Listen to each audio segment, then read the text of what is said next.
and welcome to the Strong Men podcast. So many of us men have got it wrong. In our attempts to be strong, we end up fragile, fake and weak. Our current understanding of what it means to be a strong man is warped. This misunderstanding almost led to my suicide, and it continues to contribute towards the high suicide rate seen in men. That's why the Strong Men podcast is on a mission to redefine the strong man, to help men grasp true strength and work towards it. Not just to keep them on the planet a little longer, but to help them thrive. Hello everyone and welcome back to the Strong Men podcast with me, Chris Stone. Thank you once again for joining me. I've been away, I've been off on my hollybobs and I'm back. I'm happy to be back and really enjoying doing these podcasts. But yeah, it was nice to have a little bit of a break. Prior to heading off, however, I did manage to squeeze in the first ever bonus episode of the Strong Men podcast. So if you missed that, make sure to go and listen back to it. It is slightly shorter than the other episodes, so it's about half an hour. And in that episode, I'm chatting a little bit about some unpopular fitness opinions that I hold, and I try and justify them as best I can. So do go check that one out. But today, I'm not here to talk about the bonus episode. That is done and dusted. We are bringing you a brand new episode, and we're back to the normal way of doing things. This week, I've booked on David Caulfield, who is just a genuine guy, really nice and easy to talk to. When I recorded the interview, it went on for over an hour, and we probably could have covered more ground. I've had to obviously edit it down a little bit, but that's just to give you an idea of how easygoing and how fun it really was just to chat to him. Now, if you don't know David, he is a men's coach and he also has a huge focus on men's health. Part of the reason for that is to do with his own story. And I'm not going to go into it too much. I'll let him do the talking. But yes, it's a really incredible conversation. He shares a lot of great insights and he really helps to bring a lot of awareness to health topics that some of us men probably aren't that comfortable talking about. So I'm going to pass you straight on to the interview now with David. We're going to hear a lot about his own story whilst also touching on some really important topics such as body image, shame and courageous conversations. So thanks for being here. I hope you enjoy this conversation.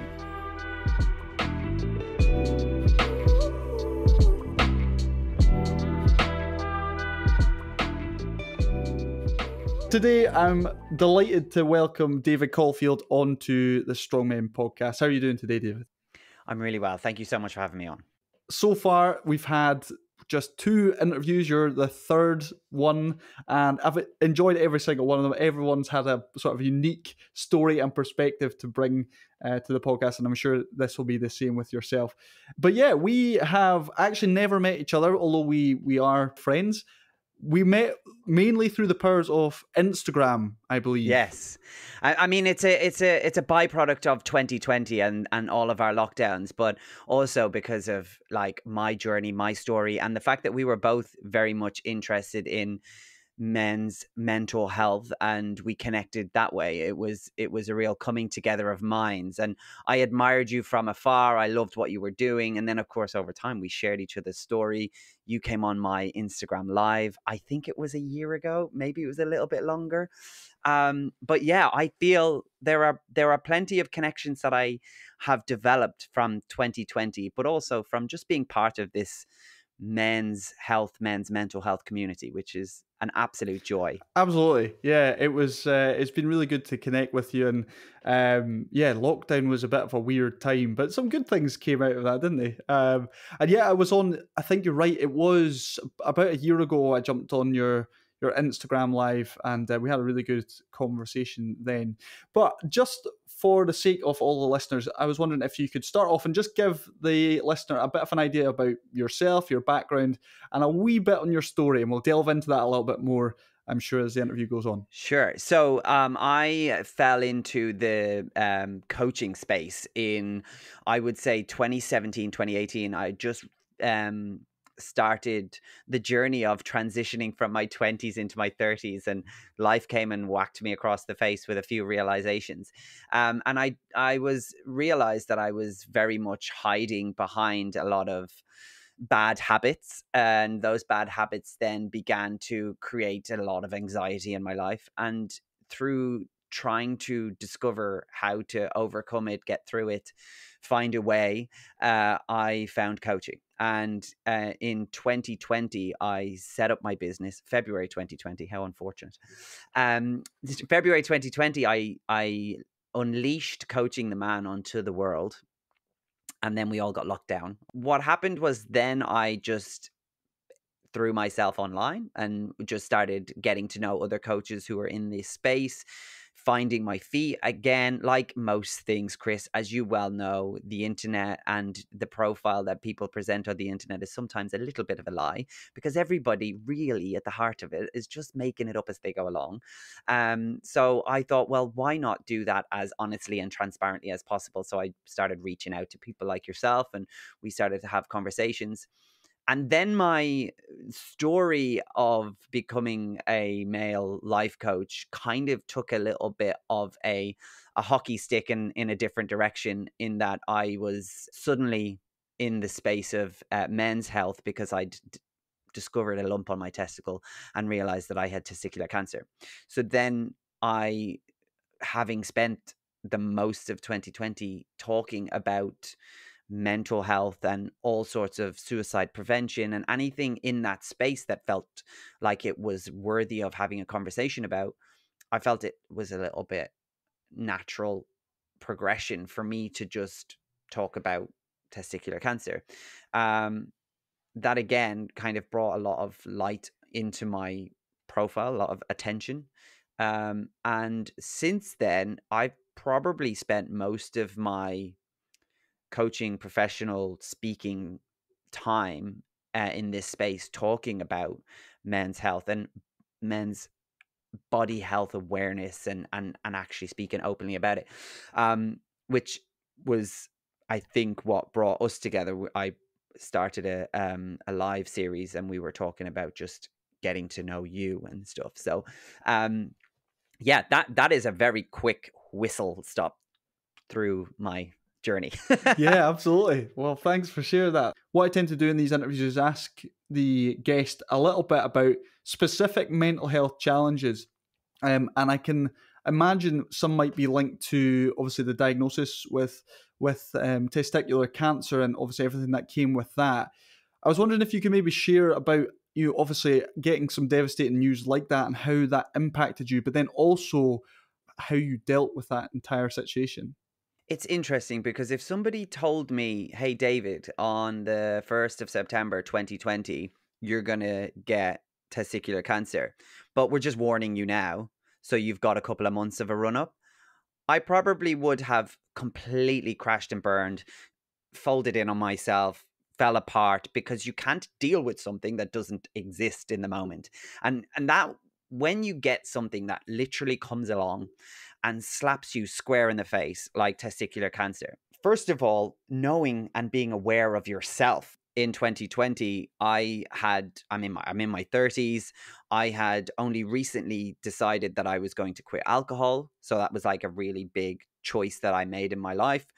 I'd like 2 years been since I quit smoking. I'd made a lot of conscious decisions to better my own personal health, which is really strange, because all of these decisions that I made to make my physical health better helped my mental health, and all of these things never really could have done anything to help or prevent the diagnosis of testicular cancer. Okay, you could probably peel it away and say, oh, maybe it was the smoking, maybe it was this, maybe it was lifestyle.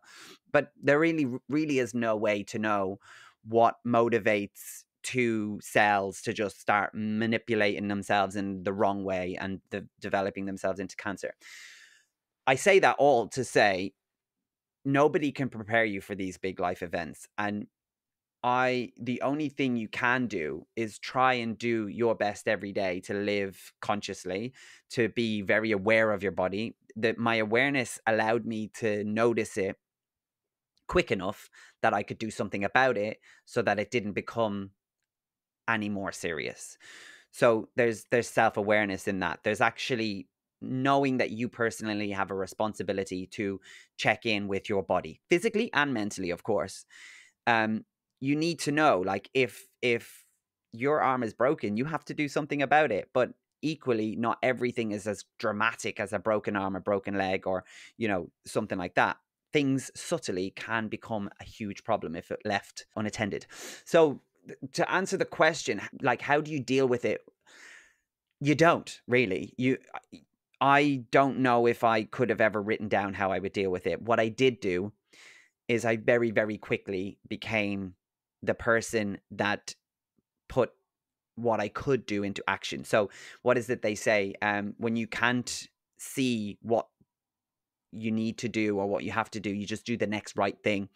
And in the moment when I discovered the lump on my testicle, it was a very odd moment because I was packing my bag. I was living in my parents' house. I was going back to London the next day. For the first time, well, I'm pretty sure for the first time on this night, I was alone in the house. And I discovered this and I instantly, like, it's late at night. It was like midnight, so I can't ring anybody. Nobody's in the house. But I was also equally settled by the knowledge that I was like, I think that's testicular cancer. And people find that really odd for me to say, because like I said, if you told me 2 months previous in September you're going to get testicular cancer, I'd have been running around like a headless chicken, like literally going, help me. But I was like, okay, I'm going to have to deal with this tomorrow. But then tomorrow did come, and I did get a lot of anxiety the next day. A friend of mine called me on a whim and was like, oh, you're going back to London today? You excited? It's been ages, blah, blah, blah. And I was quite obviously and notably different and distant. And she was like, what's wrong? And I was like, I can't lie to you.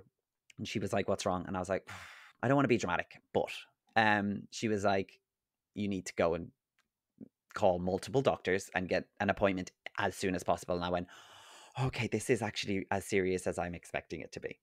And it was her that made me deal with it there and then.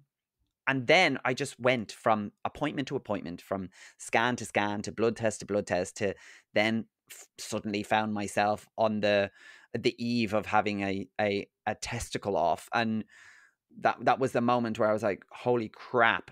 For whatever reason, testicular cancer came along at a very good a time where I had just spent like the whole of COVID in the school of life and being very aware of my body and very aware of my mind. I was the healthiest and the fittest mentally and physically I've ever been in my life in the year of 2020, because the only time you could really leave the house was for exercise. And I just started exercising a lot. And probably why I recovered so quickly, probably why I was able to deal with it mentally as quickly as I did. When you're faced with adversity, you have to trust that you're going to be able to deal with it in the best way that you know how. Yeah, that's quite some story. One question I did want to ask you is, evidently as a result of the worries around, what is this lump, and then the diagnosis consequently, how did you go about kind of processing everything and also sitting with those negative emotions like the anxiety? Like, were there any tools or anything that you used to help you through that tough period? So I think whilst I was going through it, I immediately called in what we called the Bald Squad. So there was a WhatsApp group and they were called the Bald Squad. When good things happen in your life, when bad things happen in your life, you probably have the 5, 6, 7, maybe you're lucky to have more people that you call to tell them good news, that you call to explain something has happened. And at this time, there was a lot of people. But also, I realized that the mental energy I needed and the emotional strength to be able to share what's the latest of the most recent scan, what's the next doctor appointment, where we're at, what's going on. Like those little updates, I found telling people individually was really, really tiring. So I'm going through all of this myself and I'm processing it, but also it's really nice to process it with somebody. So it's also, this event happened. I've just left this doctor's appointment. I've just been given all these pieces of information. Let me tell you immediately, because if I tell you, then you can then ask me maybe questions, or I feel comfortable in the knowledge that I've told you. And actually, by saying it out loud, it feels okay. It doesn't feel as scary as it might loop in your head. And I do that a lot. If something happens, or if I'm in a particular anxious state, or something is ticking over my head, I have the awareness and develop the awareness to go, I'm looping thoughts here. So I need to say it to somebody who's not going to stand there and give me advice, or stand there and try and fix me.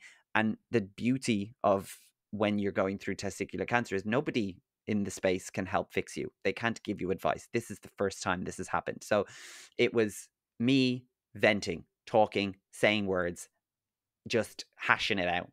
So we had the ball squad. So this was like a real good vessel for me to share information, and to not just get like support back, but also to reassure everybody when you're going through, and anybody, I'm sure anybody that's ever gone through any kind of cancer or illness like this, the best thing you feel you can do in the moment is reassure your loved ones that you're okay. Because you can literally see the worry on their face. I'm healthy, I'm well, just somebody's going to take my ball in a couple of weeks. And, but generally, other than that, I don't feel sick, to share that with other people is so powerful. And it comes back to the same thing, Chris. It comes back to all the best method for dealing with anything personal is to talk about it. It really is. And the ball squad were very like there. They were even talking to each other. They were keeping each other informed. My housemate, when I moved back here, she was essentially my primary carer. She was but she was getting messages behind my back from people going, what's going on? Tell me. I don't want to ask him, blah, blah, blah. But, she was able to confidently say, like, he's okay. He's genuinely okay. My biggest problem was when I decided to make the decision to start telling other people what was happening. And I began to do it personally. And I met with friends and I said, look, this is what's going on for me right now. That is exhausting. I totally agree with everything you've said there. The power of talking first and foremost, like, unbelievable.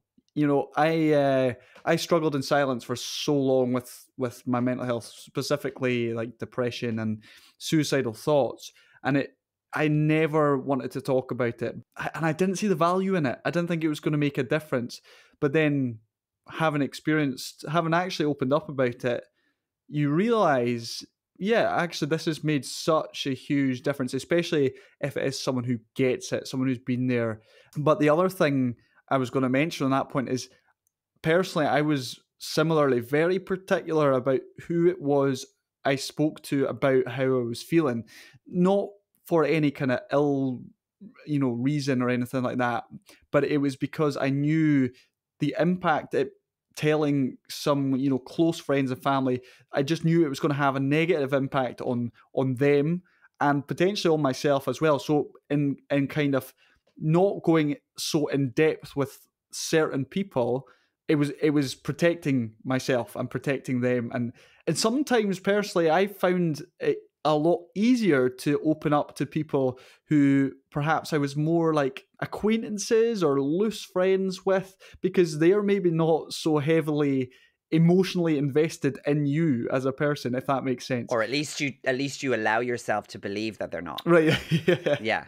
So that's true. There's a detachment, which is why therapy and counseling and coaching works, isn't it? Because you can feel non-guilty about offloading your most inner selfish thoughts, essentially, like, because people don't want to be perceived as being the one that's got the problem, like, because in your family circle, friend circle, you think, oh, well, so-and-so is not working at the moment, and this person's like really struggling with money, and I know that person's mother is sick, so I don't want to bother them with my problem, which seems to me like trivial, but it's not. 100%, yeah. I mean, having that kind of like third party kind of person there who doesn't really know you on that personal, or doesn't know you on that personal level, it does just remove so many of those barriers that might be in the way when it comes to talking to people who really know you, it does make it so much easier just to open up a bit and talk about things that you probably wouldn't talk about with anyone else. Something I want to expand on a little bit is it sounds like a lot of good has come out of it. And I can again relate to this on a huge level. Often it surprises people when I say to them, like, I'm glad I suffered with depression, because it's opened my eyes in a number of ways to the struggles that a lot of people have. And I think I'm a lot more empathetic these days than I would have been perhaps had I not gone through that. And the other thing would be in terms of my character. I think going through that experience and having to kind of drag myself out of it has undoubtedly done wonders for my character. So I was wondering then, is that similar for you? Do you find that whole experience has kind of really helped to mold and shape you? And do you see a lot of positives coming off the back of it? Yeah, it's so many. Like they're almost subtle and big at the same time. Like there's so many different ones. One of the main things that I feel for me is just like I would have always been pretty confident anyway, but it made me more confident about my vulnerabilities. So I'm quite happy to now talk a lot more openly about anything. I just think there's nothing is off the table. You know, when you start talking openly about your balls, like you have to be able to kind of go, we're talking about the ugliest part of the male anatomy here. Like it just hangs there. There's not, like, and it's awkward, but like one of these things that I found joy in was actually talking about it, and to the point where you think, oh god, David's talking about his balls again. But one of those, like, I do feel very lucky because it opened up a space for me to share. It allowed me to express all of that. But one thing I was so surprised about, and I'm so grateful for, is not that I ever really struggled with body image. I would have said that I would have always been the skinny kid, like I was a bit scrawny. Then I went to the gym a little bit, and I got to about 27 and I started to develop, like, my pecs came in and my obliques came in, and I was like, oh, okay, a bit fucking late, like 27. Do you know what I mean? But I started to feel a little bit more like my body was a man's body, and that was like around 27.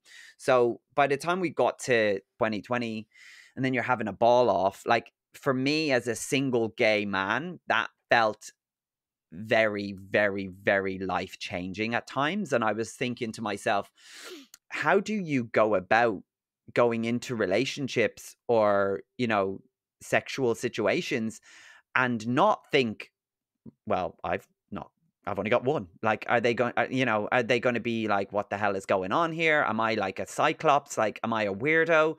And there was a process post-surgery where I went through this real journey of loving my body, not because of what it looked like, but the journey it had been on.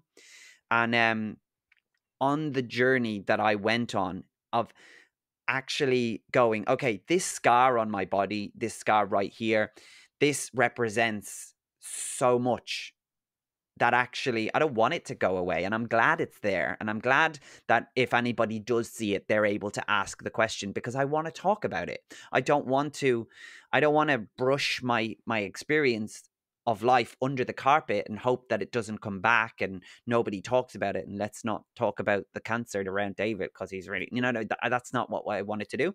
But whilst I was doing that, I was very conscious about going, okay, well, you need to get to a point of being confident taking your clothes off in front of a brand new person who you will never have seen before. That doesn't happen very often, by the way.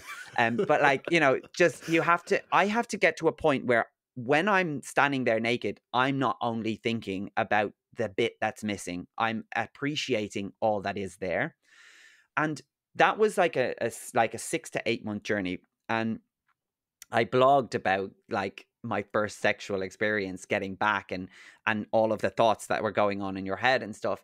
And I would say that I have never in my life been more confident and more accepting and happy in my own skin.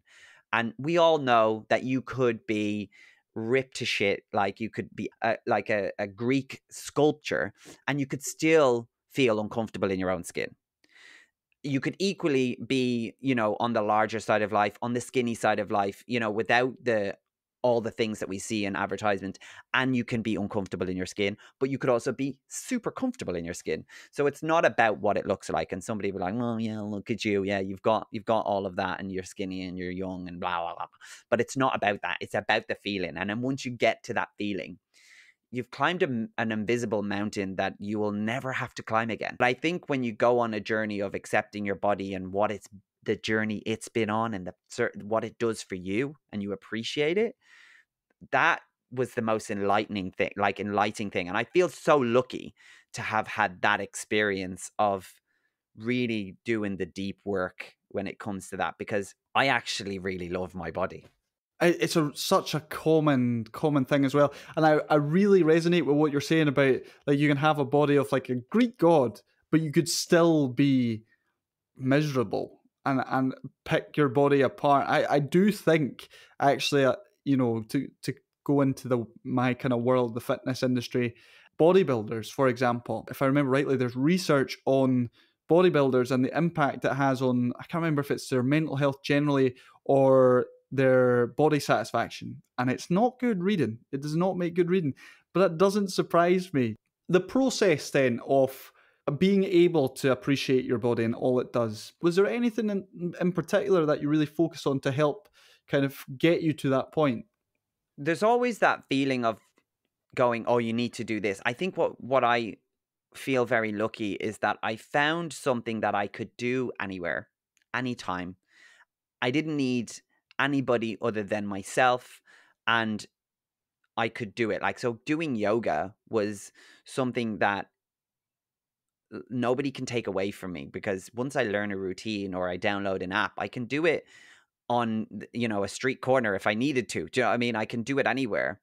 So for me, it was about making sure that when I was on this mission to really understand my body and what it does, I had all of the tools that I needed to do the things that I could, and to keep it consistent, really. I mean, consistency is key in everything, but no more is more obvious than when you're actually trying to work with the body. You have to show up for your body every day. I mean, we have to do it for our mind every day, but you have to show up for your body every day, and you have to do all of the things that you know do you a good service. And I've been in the place where I've run 5K a day in May every day, and then I've fast forward to July and I haven't run, and I'm scrolling my phone, I haven't journaled, I haven't done yoga, and I feel like shit.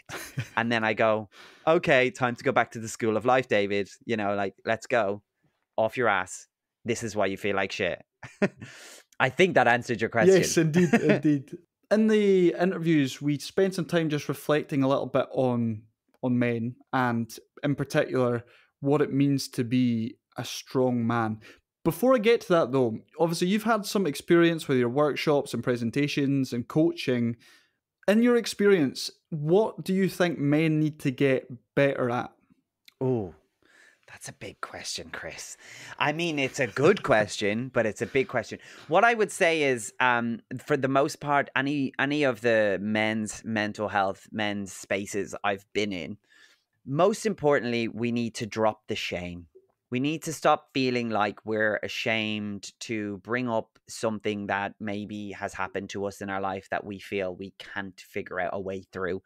So there's actually literally nothing to be ashamed about by being a man. And actually, if you start to unpack the big bag of shame that you have under your desk, you might find that life gets a little bit lighter.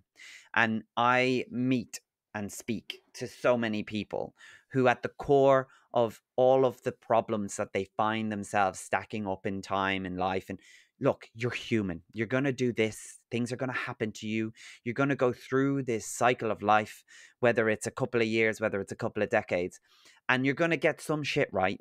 You're going to get some shit wrong, and you're going to upset people, and you're going to make people happy. But you can't hang on to all of the bad stuff and try and go, oh, one day I'll go through the file of facts bag of shame, and I'll address every little individual. You have to find a way to just let it go. You have to like absolutely own it and address it, but don't carry it around. Like it's no, there's so many people I know who've gone on the journey of quitting alcohol like I did. And I'm 4 years sober, alcohol free, whatever way you want to say it. So there are people that have come to me with questions about it, and they say, I just can't deal with the memories of who I was at my worst drunk state. And the biggest question that they find really difficult to understand is, are you like that now? Is that who you are now? And they're like, no. And I'm like, well, why the are you actually carrying that person around with you? If you know deep down that you're not that person, and you know deep down that you're not going to touch alcohol in the way that you did anymore, or in that way anyway at all, then you're never going to just wake up one day and be that person that you were in your 20s who was irresponsible and just doing stuff because of whatever was in you at the time. Let's deal with shame. That's what men need to do. This is again coming back to my industry. This is one thing that frustrates the fuck out of me is the fact that people like shame people, and people shame themselves to try and use that as motivation to improve their health or improve their fitness. And you're like, guilt and shame are not good motivators in any way. They're not tools that are going to make any job easier or successful. No, never.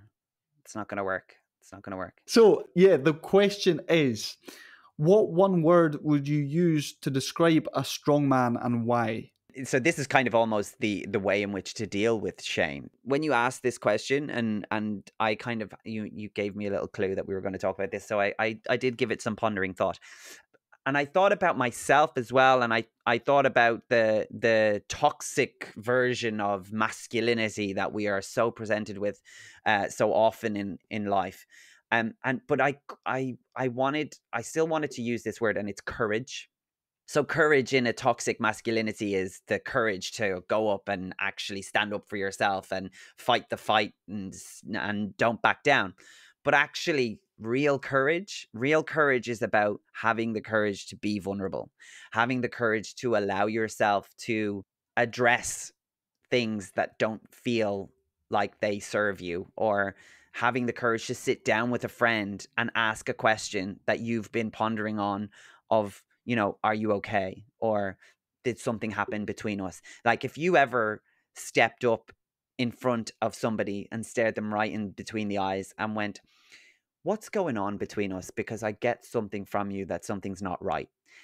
If you've ever had the courage to have that conversation, you will always know that it never turned out to be a bad thing. If you address somebody with courage, it doesn't mean that you go head on with them and like force them to give you answers. It means that you actually have the courage to sit in a space with somebody and just hear them out. That's hard sometimes. Us men, we struggle to talk, but we're not great at listening either.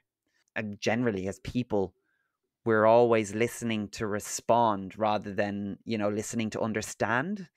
And I think if you give yourself the opportunity to sit with somebody or stand or not feel like you have to shove an anecdote into a couple of pints on a Friday, like you just ask the question. We are all energetic beings. That if we were standing in a room together, we've never stood in a room together, me and you, but if we were standing in a room together or at the gym or at a party, and I got an energy from you, because I would be either like, really great to see you, high energy, full energy, or it would be low. To have the courage to turn around to somebody that you know and say, what's going on? Are you okay? In that space, knowing full well that you can trust your intuition to go, there's something not right here.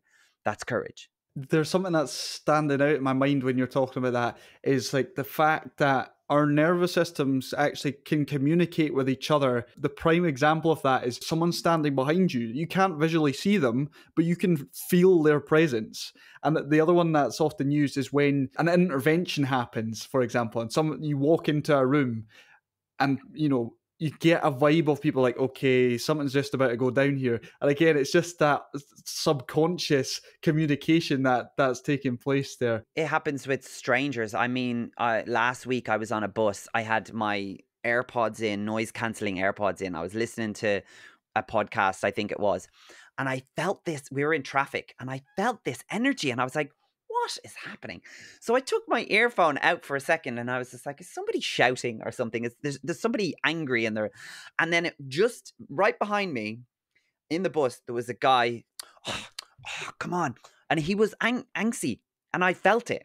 But like we all know, you like even from when we were kids, you walk into a room and your mom or your dad is pissed off. You're like, oh fucking hell. you know, they don't have to say anything. So trust that. Like it's so important, and it will help you. Also, what you were talking about asking the question that kind of feels most natural, and then listen. I think that's my favorite technique that I use with clients. I'm giving away my big secrets here. I mean, it's not a big secret at all. A lot of people do this sort of stuff. People need to know your secrets. Basically, you open up the conversation and then say absolutely nothing from that point on. Create these awkward silences, which are awkward, no doubt, but you automatically, your brain's like, say something. So if you just leave it, if you just sit in silence, the person's more likely just to keep going and get to the root of what might be going on with them. And yeah, that's one of the best tools that I could recommend people use when trying to have that conversation, that courageous conversation. So to go back to where we first started, we mentioned the Instagram Live. We've talked about, having the conversations about checking your balls and that sort of stuff. I remember on that Instagram Live, you rounded off that live by asking me, when was the last time you checked your balls? So I was wondering if you could give the listeners their own wee reminder to make sure to check those babies. Okay, and do you have an answer to that question now? Actually, I don't know when the last time I checked them was. Maybe a couple of weeks ago. I should probably give them another wee feel. Good. Well, it is very good of you to bring that up, and I appreciate you asking, because it is always something that I am keen to share, and that is that especially in April, which is Testicular Cancer Awareness Month, that we should all check our balls at least once a month. Like I said to you before, I think it's really important for people to know if a cell starts to go wrong and become cancerous, you're looking at about 5 months before it becomes a problem. So if you detect something, it'll be within that 5 months, as long as you know your body well enough. For a testicular cancer, they come in all sorts. If you ever have anything that changes down there, so if anything, if you get like an unexplained swelling, soreness, or any sort of discomfort down there, then it's always something that you should definitely go and consult a doctor about, because the likelihood of something being wrong down there, you don't want to leave it, because it could get very serious very fast. And in young people from 15 to 35 upwards, you're the captive audience of potentially developing testicular cancer. That doesn't mean that anybody younger or older is immune. So to know your balls, what you want to do is you want to do it after the shower or in the shower, a time when the testicles are hanging low and they're not cold and tight and hiding away and hibernating. Grab one at a time and roll it between your thumb and your forefinger. And basically, you're just trying to see what is there. You're just feeling around. I mean, we can all feel a stone in our shoe, or a little bit of, something in the back of our tooth that's tiny. So you will feel it. You will, if you're consciously doing it, you'll feel if anything is wrong. And basically, first time, if you've never done it before, you're basically going down there to check and see what your balls feel like, because if you've never done it, then you need to know. And then you use that as your basis for, okay, if anything changes, then I'll know, because now I know what they feel like. But if you do go down for the first time and you're unsure, you're feeling the testicle itself, and you want to roll it lightly between your thumb and your forefinger. And if you feel any lumps or bumps or hard bumps in it inside the walls of the testicle, that's what your testicular cancer is going to be. Equally, a lot of people have mini cysts that exists around the testicle and around the tubes, and that is always normal. But if you do find one, then it's always worth getting it checked out, because you don't know how long it's been there, you don't know how big it can get. So swelling, any changes or any hard lumps within the walls of the testicle, go and get it checked. I always say that mine felt like a frozen pea inside a soft, like, baby potato. That's what it felt like. But I also still have to check my one remaining ball. The only difference between you and I is that it takes me half the time. Brilliant, brilliant. I actually wasn't even, this is shame on me, I wasn't aware it was Testicular Cancer Chris. Month. No, Chris. Yeah. No shame. Yeah, I need to take on board what we've been chatting about. But yeah, I wasn't aware it was Testicular Cancer Month this month. You can be forgiven for not knowing what is the national month. I mean, there are so many of them, unless you're, I don't know, in the business of national days or special awareness months, then you probably won't know. But it is April. But then you see March is Men's Health Month. So it kind of spills over. And then you've got November, which is also Men's Mental Health Month, and Testicular Cancer for Movember. So, you know, like there's lots of times in the year, but April and November are the big key points. So check them on those months. Well, thanks so much for your incredible insight and for sharing your story. I love your, like you said before we start recording, just how you're an open book and normalizing. I don't know if normalize is the right word, but, you know, bringing to the fore some really key issues and things for men to really be aware of. So thank you so much for that. I really, really do appreciate it. I was just going to give you a little bit of time just at the end here to talk a bit about yourself. Where can people find you? Are you still doing coaching? And, you know, if people were interested, how would they maybe get in touch with you or get involved? So my DMs are always open at Coaching the Man, but I also exist in another realm, which is David C Presents, which is probably more active at the moment. I spend a lot more of my time recently working as a creative director for an events company called Bingo Loco, which is taking me all over the world recently. And I've been very, very lucky to be in North America, and I travel between here and Ireland, the UK and Ireland, quite a lot. As my dad likes to say, you've got more air miles than Richard Branson. I don't think that's true, but, you know, I'm competing. So yeah, at Coaching the Man on Instagram, I'm coachingtheman.co.uk. My DMs are always open. I'm always happy to have a conversation. I'm not currently taking on coaching clients, but I'm more found a lot nowadays doing like public talks, private talks, corporate talks that are all around the subject of men's health. And that is where most of my time is spent outside of my current full-time role. But it also allows me to connect with men and people with other men in their lives on a bigger, grander scale. And I'm kind of enjoying that space at the minute. So that's where I am. I will return to coaching one-on-one at some point in the near future. I'm sure I'll feel the call back to it, but at the moment, that's not where I am. Sounds like you've got a very full plate at the moment. Absolutely, but that's brilliant. I'm delighted that you're helping men in this way with their, you know, bringing the awareness, but also just helping them generally with their health. As are you. Let's celebrate you and this podcast. I mean, you know, it's really important that people do have things like this that they can tune into. And I don't know about you, but I listen to podcasts whilst I'm out walking or whilst I'm commuting. I'm very rarely listening to like music, but these conversations are important to have. And sometimes it's not necessarily about something that you've never heard of or something that you don't know. I find sometimes it's nice to just be reminded. So if it's a conversation that people enjoy having, then we'll do it and people can listen in and people can take what they need from it at the time. Well, thank you very much. It's been really awesome to chat with you. I'm very grateful for your time and, like I say, for your incredible insight and experiences. So thanks so much. Thank you, Chris.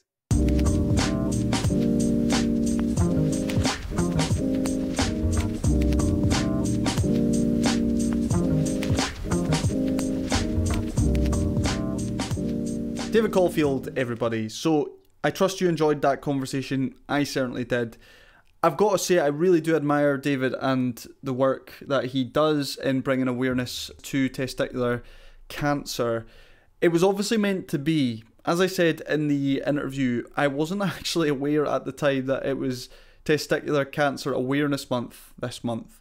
it was total coincidence that I invited him on to talk about testicular cancer. But as I say, yes, the stars aligned, and it was meant to be. Just reflecting on that Instagram live that we did a year or so ago, we had spent most of that conversation chatting about men's health and men's mental health and a bit on my work and what I do and that kind of stuff. And then out of the blue, at the end of the interview, David pops up with Chris, when was the last time you checked your balls? And I was very much on the back foot. I had not anticipated that question at all, but I really appreciated that question as well. I'll be honest, it made me feel a little uncomfortable to chat about my balls and to chat about the last time I texted them? I checked them.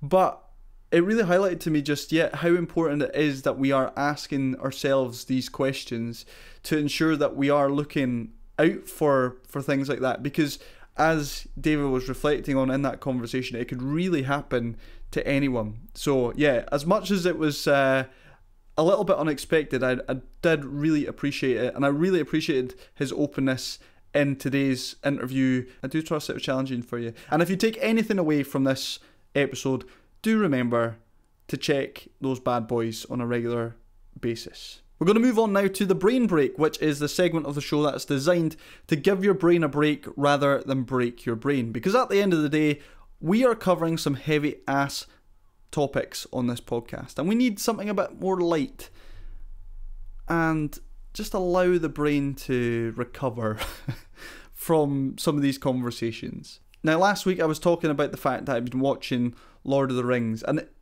it really amazed me the fact that Tolkien was able just to make up some random ass name for all of these characters. And I was asking you guys for some ideas of names for Lord of the Rings characters. So we got a couple of good character suggestions and a couple of bad ones. And I feel like 2 of these submissions were really good. The other 2 could have easily been written by a 5-year-old. But there you go. No offence. No offence. The good characters we'll start with. We've got Holy Howard. Now, my dad's name is Howard, and I think that's the inspiration for this one. Holy Howard. And the other good character was Kiro. And there was actually a bit of context behind Kiro. The idea is he is the key hero. They combine the 2 together. Kiro. That's quite clever, I'll give you that. And it does sound kind of Lord of the Ringsy as well, Kiro. The bad characters, we'll start off with the good one, which is Zygor. I think that's quite good. And again, you're getting that Lord of the Rings feel with that. The second suggestion for a bad character, Fatty. Yeah. I don't think that would make it in the Lord of the Rings universe. We've got Zygor and Kiro and Fatty. But thanks anyway for your suggestions. If I do decide to try and write a Lord of the Rings style novel, I'll definitely make sure that Fatty is the main character. Before talking about next week's brain break subject, and I've got a good one this week, a couple of other bits of correspondence, both in relation to the Aleknas/fart story. Anthony got in touch to say that he successfully managed to perform Aleknas without any earth-shattering farts, which is an achievement in itself, so a huge well done from me. And also Mike got in touch, Mike, who is the villain of this story, the Phantom Farter. He got in touch to say that he was listening to the podcast at his desk, trying not to laugh out loud at the retelling of the Aleknas story. It is an absolute belter, no doubt. So if you missed that, make sure to go and listen to the previous episode. Moving on then to next week's brain break topic. And I'll need to preface this with a story. This weekend, myself and Abby were lucky enough to go out for dinner at this nice restaurant in Glasgow. It was an engagement gift, which was really lovely. We went there, had some nice food, a few drinks, and we came home at roughly 11 o'clock.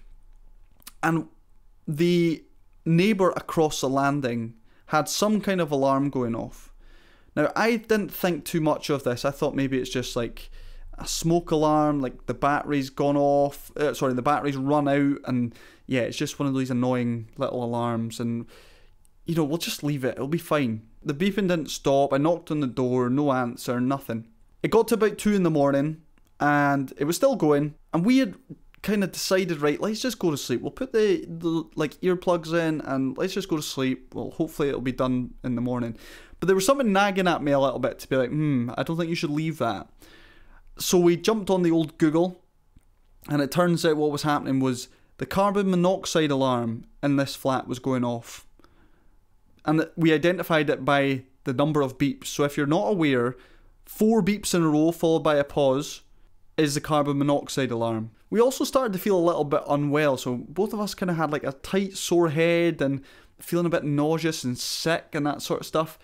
So we put 2 and 2 together and realised, oh shit, we need to get out of here. So we went downstairs and stood outside the flat, called the fire engines and that sort of stuff, and they came and what have you. And because we were feeling unwell, we phoned NHS 24, who asked us to go up to A&E. A&E on a Friday night is just not where you want to be. It was absolutely rammed with just drunk people. We were sat there as well for 6 hours or so. We arrived at 4 in the morning and we didn't get out until 6. But anyway, we're all fine, and that's the main thing. We're all fine. The reason I wanted to talk about this story was because we had an interaction with one said drunk person whilst we were waiting to be seen in the A&E waiting area. And it was this man, he must have been about 50 or 60, he'd had one too many. But he was very friendly. He came up and started chatting away to us and took a liking to Abby because she is very pretty at the end of the day. So he was chatting to her mainly. I kind of sat in silence because I was just like a zombie and I couldn't do words. But he was telling her all about how his dad had passed away, which is obviously very sad. And he was telling us about the cremation that was happening on Wednesday. He then went on to say that they had a really good cremation song for his dad. He couldn't quite remember. He knew it was Johnny Cash. So we started going through Johnny Cash songs to try and help remind him of what song it might be. Turns out that his dad had wanted Ring of Fire to be his cremation song, which was quite funny. I fell into a burning ring of fire. I went down, down, down, and the flames went higher. And it burns, burns, burns. The ring of fire, the ring of fire. I won't be giving up the day job anytime soon. But yeah, hopefully that jogs your memory and highlights the irony. So that is the inspiration for this week's Brain Break. Ironic cremation songs. I mean, that's a really specific brain break topic. But if you can think of anything that beats Ring of Fire by Johnny Cash as the ultimate cremation song, then you need to get in touch. And you can do that by emailing the show, tsm@thewellbeingpt.com. So please do get in contact with the show. I love to hear from my listeners, and I'll make sure to give you a wee shout out as well in the next episode. Okay, just to very quickly wrap things up and let you get away.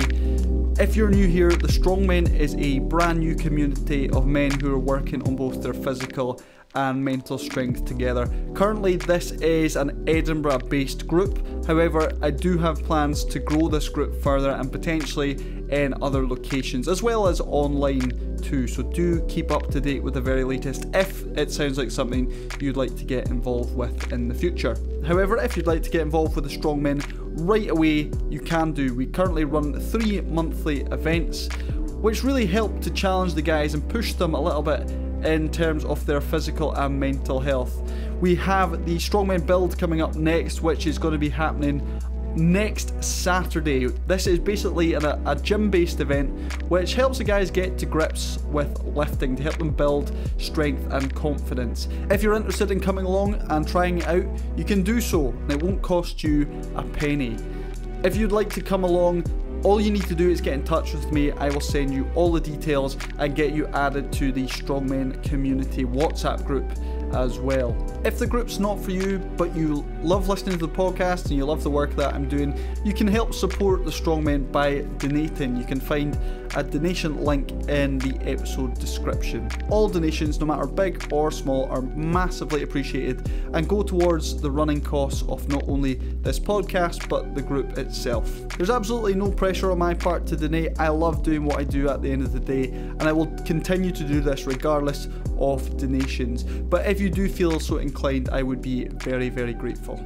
That's all for this week's episode. Thanks so much for being here and checking it out. And until next time, take good care of yourself.